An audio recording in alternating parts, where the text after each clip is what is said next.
Hi hello welcome to post 360. నేను మీ మురళీరాపల్లి. ఏదో ఒక మీటింగ్ అబ్బా, ఆ మీటింగ్ జరుగుతూ ఉంది. ఆ మీటింగ్లో పవన్ కళ్యాణ్ గారు మంచి జోకు వేశారు.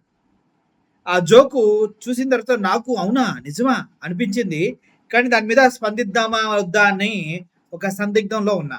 కానీ కారుమూరి వెంకట గారు దాన్ని వదిలిపెట్టలా, ఏసి పడేశాడు గట్టిగా అన్నమాట. ఆయన మాట్లాడుతూ ఒక యాంకర్ అంది, సార్ ఇక్కడ మీరు మీ ఫ్యాన్స్ మామూలోళ్ళు కాదంటే, పవన్ కళ్యాణ్ గారు దాన్ని ఫ్యాన్స్ కాదు వాళ్ళు దేశభక్తులు అన్నారు. అంటే ఏంటి జగన్ కేవలం పవన్ కళ్యాణ్ గారి ఫ్యాన్సే దేశభక్తులా?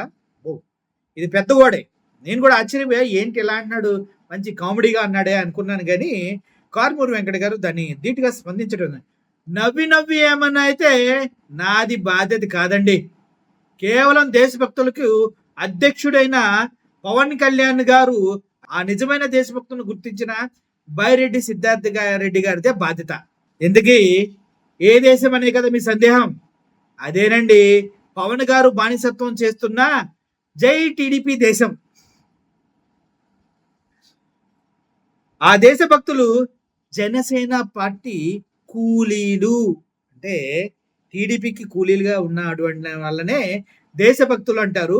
వాళ్ళు తెలుగుదేశం పార్టీకి కూలీలు అనమాట. వాళ్ళు దేశభక్తులు తెలుగుదేశం పార్టీకి అని. ఏందన్నా ఒకసారి ఏమన్నారు ఆ వీడియో ఒకసారి చూడండి, క్లారిటీకి మీకు అర్థమవుతుంది. ఈ ఫ్యాన్స్ ఎంత పాపులర్ అంటే ఇక్కడ మేడం వాళ్ళ అభిమానులుగా దేశభక్తులు మీరు మాట్లాడండి.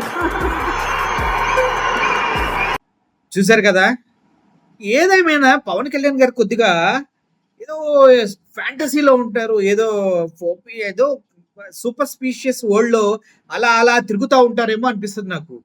హీరో నన్న ఫీలింగో, లేకపోతే నేను ఏమని చేయగలనని గర్వమో, లేదంటే నేను డిప్యూటీ సీఎం ఏం చెప్తా నమ్ముతారని ఒక రకమైనటువంటి అహంకారంతో కూడి వచ్చినటువంటి మాకు అర్థం కాదు. కానీ అసలు ఆయన మాట్లాడుతూ అరే ఒరే నా కొడకల దగ్గర, అరే ఒరే నా కొడకల్లారా అన్న దగ్గర నుంచి ఇప్పుడు వాళ్ళని మాత్రం దేశభక్తులుగా తీర్చిదిద్దడం, అది తెలుగుదేశం పార్టీకి, తెలుగుదేశం పార్టీకి దేశభక్తులుగా అభివర్ణించడం అనేది ఆ పాపం జనసైనికులు కూలీలంటూ వెంకటరెడ్డి గారు పాపం ఘాటుగా వ్యాఖ్యానించారు. దీనిపైన నాకు ఎలా స్పందించాలో అర్థం కావట్లేదు. మీరేమంటారు? నిజంగానే పవన్ కళ్యాణ్ సైన్యం అంతా తెలుగుదేశం పార్టీ కూలీలే కదా? అవునా కాదా? ఇది నా క్వశ్చన్ మాత్రమే, నేను అవునని కన్ఫర్మేషన్ చేయట్లా. కారుమూరి వెంకట గారు మాత్రం వైసీపీ అధికార ప్రతినిధి, ఏపీ స్టేట్ సెక్రటరీగా ఆయన ఆ పోస్ట్ చేయడం జరిగింది. మొత్తాన్ని గట్టిగానే వేసాడు. ఏదో మీరు కొట్టుకు సావండి, నాకెందుకు. కానీ ఇది ఈరోజు joke of the day, joke of the week. ఏమంటారు మీరు? Thank you for watching this video. Murali signing off. Thank you so much.